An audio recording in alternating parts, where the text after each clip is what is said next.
Et sous vos yeux ébahis, moi, ouais, quelle déception. Bonjour, bienvenue sur cette chaîne. Aujourd'hui, ça va être un tag, le Mid-Year Freakout Tag, qui est une vidéo bilan de mi-année des lectures qu'on a faites. Donc il s'agit de répondre à une série de questions. Pourquoi j'ai la voix qui part en couille, j'en sais rien. Pour faire un petit peu le bilan de ces lectures à la mi-année, voir ce qui nous a plu, ce qui nous a pas plu. Comme ça, j'ai pas trop à réfléchir. Et ça tombe bien parce que cette semaine, j'ai fait la teuf souvent, hein, avec les collègues et les amis. Donc je suis présentement sur les rotules. Avant de commencer, je précise que je n'ai pas lu autant que ce que j'aurais voulu pour plusieurs raisons. J'ai un travail qui me prend beaucoup de temps avec quelques responsabilités et il est prioritaire parce que c'est cette activité-là qui remplit le frigo. La deuxième, c'est qu'il m'est arrivé un pépin familial personnel cette année qui a conduit à une panne de lecture sévère. Et la troisième, c'est que je ne suis pas ce que l'on pourrait qualifier d'un lecteur rapide et ça n'a jamais été quelque chose qui m'a perturbé plus que ça puisque mon objectif c'est de lire des bons livres et pas nécessairement de bouffer de la littérature au kilo. Est-ce que tu es prêt? Eh bien on y va!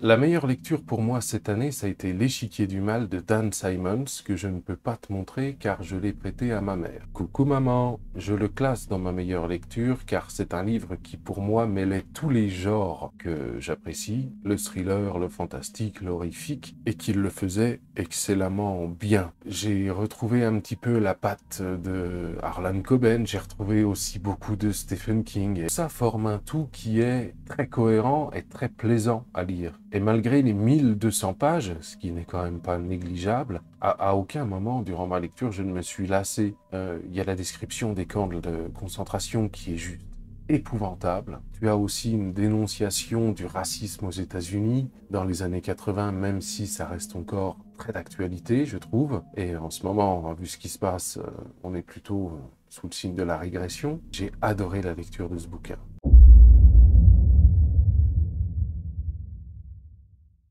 Pour faire court, je n'ai pas lu de suite cette année. Si tu avais un doute quant au fait que je sois un imposteur, voilà.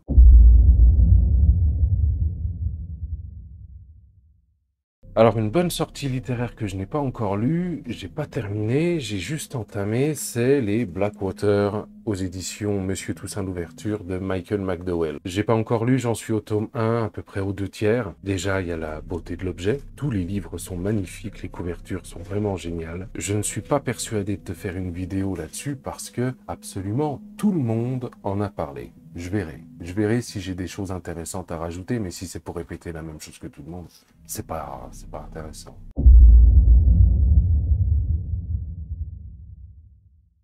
Alors, on est toujours chez Monsieur Toussaint l'Ouverture, et c'est La Maison des Feuilles de Mark Z. Danielewski. J'ai hâte de voir ce que ça va donner, surtout qu'ils promettent une édition remasterisée couleur, donc à mon avis ça va être assez génial. Je l'attends avec impatience et en même temps j'ai un petit peu d'appréhension, parce qu'un récit labyrinthique comme ça, je me dis soit ça va passer et ça va être génial, soit ça va m'emmerder grave. En tout cas, j'ai hâte de découvrir ça pour me faire mon propre avis.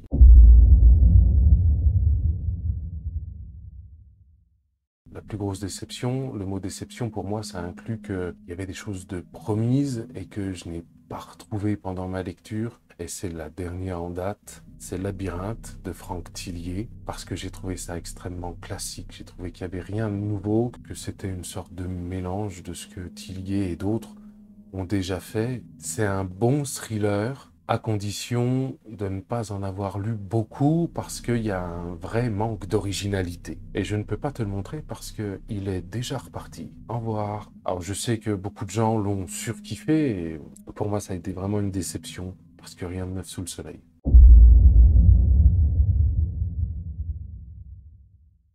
Je vais l'attribuer à un bouquin qui est aux antipodes de ce que j'ai l'habitude de lire et qui m'a fait découvrir un autre univers, une autre littérature, et j'ai apprécié le voyage. Et c'est pour ça que je te reparle du livre Au placard le cœur de Maël Bouteloup. Là, on est sur de la littérature de l'intime, et j'ai trouvé l'histoire du personnage principal, Milio, particulièrement émouvante, touchante, et je comprends maintenant l'intérêt qu'ont certains à lire des livres du domaine de la littérature de l'intime. Voilà, ce livre-là m'a présenté cette littérature-là. Est-ce que j'en relirai Oui, probablement, mais ce sera assez espacé parce que ce n'est toujours pas mon genre littéraire de prédilection. Ma crainte initiale, c'est de me sentir voyeur. Et c'est vraiment une position qui m'est particulièrement inconfortable. Là, ça n'a pas été le cas, que je ne savais pas ce qui était vrai et ce qui ne l'était pas. Donc voilà, ça m'a aidé.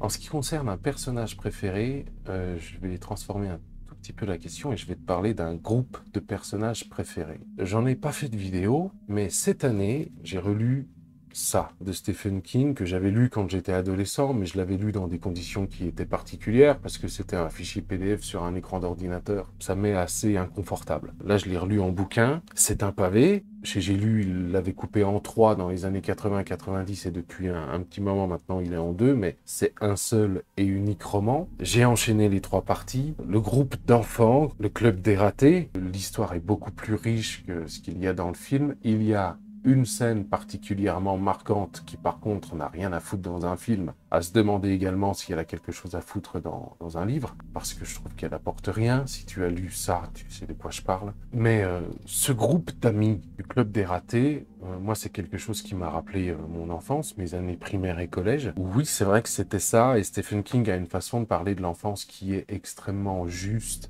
et extrêmement touchante. Et 1500 pages plus loin, quand j'ai terminé le livre, la première réflexion que je me suis faite, c'est « ils vont me manquer ».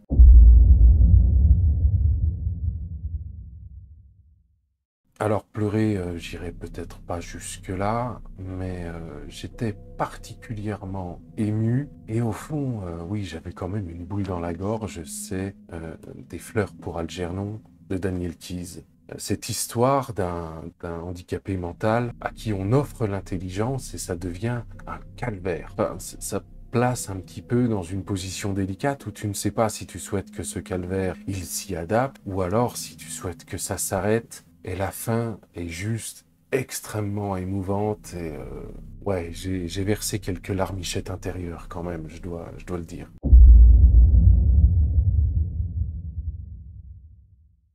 Peut-être que le terme est fort, mais j'ai lu Élévation de Stephen King, qui est en fait un mini-roman, hein. Il fait environ 150 pages, et ça dénote un petit peu du Stephen King auquel on est habitué, puisque c'est une histoire, comme son titre l'indique, qui est pleine de légèreté et qui est pleine aussi d'un message d'acceptation et de tolérance, que parfois on part sur des appréhensions quand on rencontre les gens et que c'est pas justifié. Si on creuse un peu, il y a des belles personnes derrière, pas comme Des fleurs pour Algernon, pas autant, mais la fin est touchante. Et ce livre a fait bulle d'oxygène. En gros, c'est l'histoire d'un homme qui voit sa masse corporelle diminuer alors que son apparence physique ne change pas. Et la question que tu te poses tout au long, c'est que va-t-il lui arriver lorsqu'il sera à 0 kg?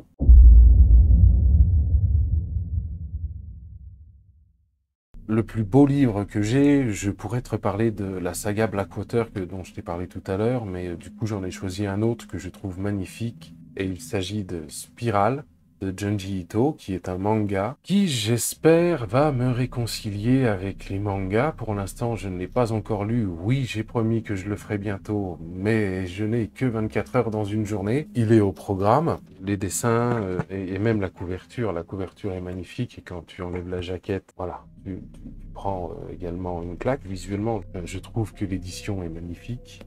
C'est un pavé, et j'ai tendance à trouver les pavés plutôt sexy.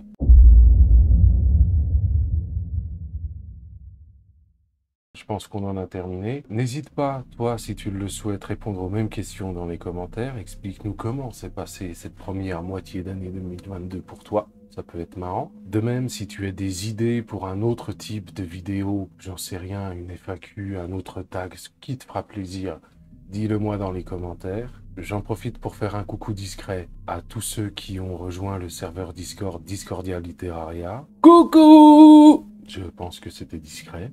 Je le précise juste comme ça, le serveur Discord n'est pas uniquement axé sur le genre du thriller, du fantastique. Tout le monde et tous les genres littéraires ou tous les styles de musique, de films, tout le monde y est le bienvenu. C'est pour tous. Si tu veux venir nous partager ta dernière lecture du dernier Harlequin, tu peux. J'espère que cette vidéo t'aura diverti, intéressé et que tu auras pris plaisir à la regarder. En attendant la prochaine fois, je te souhaite une bonne soirée. Bye!